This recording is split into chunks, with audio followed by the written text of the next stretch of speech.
Welcome everybody to the first edition of the week of Game On. Today's episode will take a lengthy look at the senior football landscape for our local high schools. With the team no longer in the league, it does shift mindsets for both the Cora Colts and Superior Heights teams, only slightly, but enough where it raises my curiosity. I stopped by both schools for a quick chat to see what has changed and what hasn't in preparation for their upcoming playoff games. Today we also released the information on the Greyhound ticket giveaway, so stay tuned for the end of the episode for that. Happy opening day to all of our NBA fans, but now let's get you caught up on all of the happenings from the world of sports.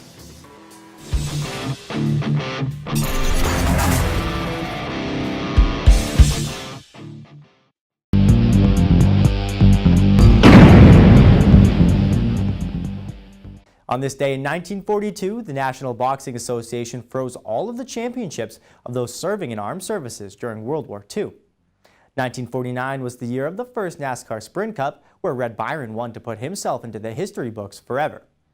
In 1962, the Yankees became the first and only team to this date to earn their 20th championship when they beat the San Francisco Giants 4-3 in the World Series. At the time, the Yankees had appeared in 12 of the previous 14 World Series and had won it 9 times. 1968 was a historical moment in sports history. Americans Tommy Smith, who won gold and set a world record at the time, had 19.83 seconds, and John Carlos, who won bronze, famously gave the Black Power salute on the 200-meter medal podium during the Mexico City Olympics. Also in 1968, Jim Dory set 2 Toronto Maple Leaf penalty records. The first was 48 minutes on 9 penalties in a game, and the second was 44 minutes on 7 penalties in a single period. The single game record for the Leafs now stands at 57 penalty minutes, set by Brad Smith on November 15, 1986. Jump forward 2 decades to 1988, where Orel Hershiser becomes the first to pitch a shutout in a playoff and World Series game. And just a short while after the turn of the decade in 1991, Dallas Mavericks' Roy Tarpley becomes the 7th player to be banned from the NBA for life under the league's anti-drug agreement. Roy was also banned again for life in December of 1995 after originally being reinstated. This time it was for his use of alcohol. 2004 saw the birth of a soccer legend when 17-year-old Lionel Messi hit the pitch for the first time for Barcelona in his debut against Espanyol. And just 2 years ago in 2016, Ed Whitlock at 85 became the oldest person to complete a marathon in under 4 hours at the Toronto Waterfront Marathon. His final time just squeaks in under 4 hours at 3 hours and 56 minutes.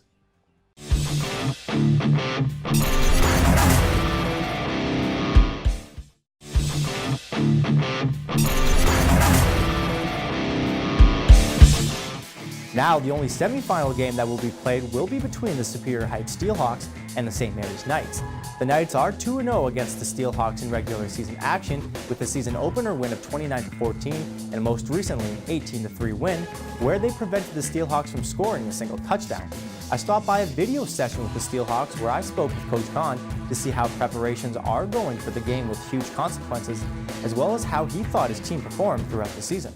So, with the regular season being over, how would you give your team's performance in a grade rating on a scale of A to F?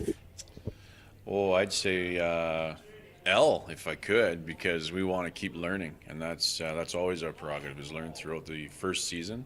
First season came to an end last week, and now we're working towards our season number 2. Right. And with the team's play, what was something that really impressed you over the season, and what was something you think you're going to need to work on if you want a W in the playoffs? I think our defense was strong again and stout this season. That's what they've done for several years. And I think our offense stuttered and sputtered a little bit this season, so that's going to be a point of emphasis for us moving forward into the playoffs. We can't win if we don't score, so that's going to be a point of emphasis for us for sure. And with the last game being played against the Colts, the only undefeated team, only losing by a field goal, you must have learned something, and there must be something to take away from a game as closely contested as that one.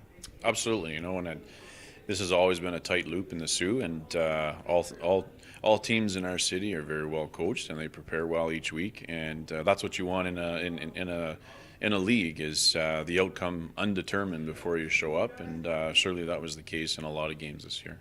Let's give some praise now to the guys that started the season and have improved drastically to now. Some of the best improvements over the season, and who are some of the guys in the locker room that's emerged as leaders? I'd like to give a shout out to Noah Natt on our team. He's a fifth-year guy that's been around for a long time, and starting to lead by example, and he's a vocal leader. And he's a kid that some of our some of our younger kids can rally around and learn a lot from. So he's been a bright light for us this season, and in our secondary, and he's taken on a leadership role. And now what's the mindset headed into this Thursday game against the Marys with basically the whole season on the line? That's just it. You know, when you get into a playoff game, anything can happen. We know St. Mary's is traditionally a very, very strong team. They're coached very well. They prepare well. They study well. And we always look forward to a great game whenever we're going into the playoffs. Awesome. Thank you so much, Seth, and good luck Thursday. Appreciate it. Thank you.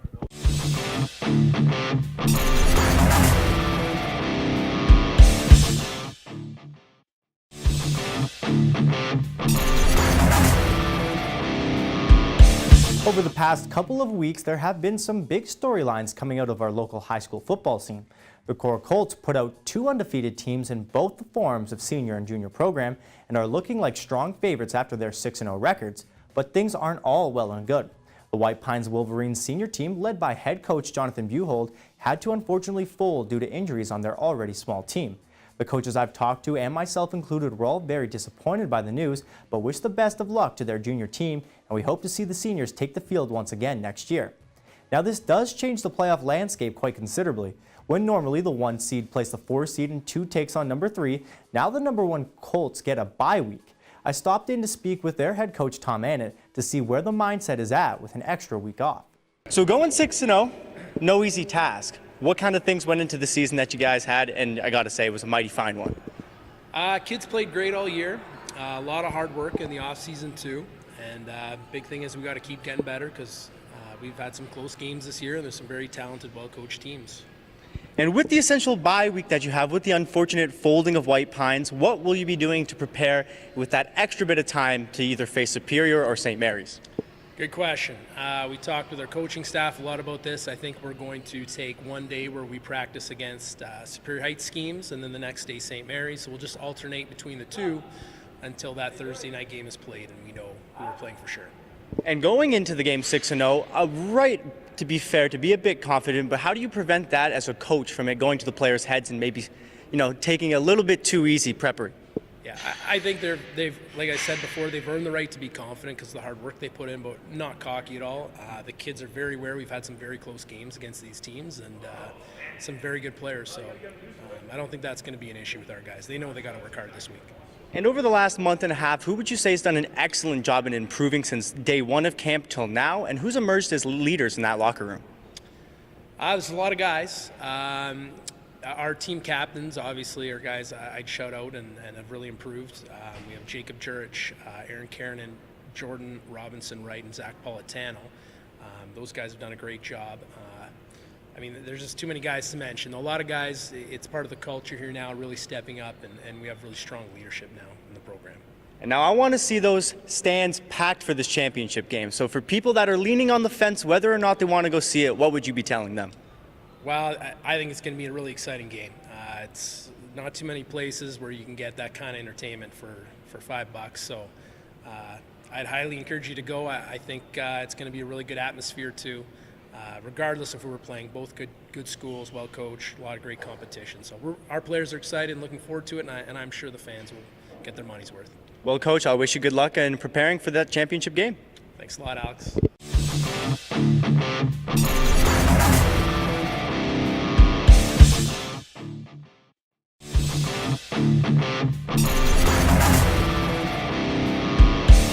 And there you have it. Game On is over once again, and I want to thank you for...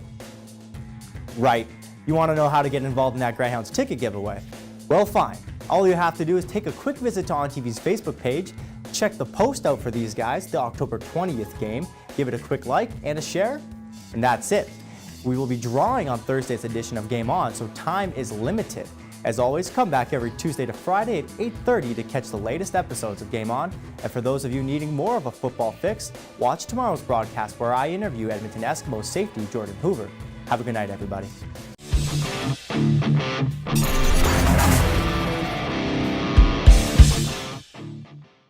And that's it. You found yourself at the end of another Game On video, but there's more. If you're looking for more Game On content from Matt and myself, you'll be able to find exactly that right here.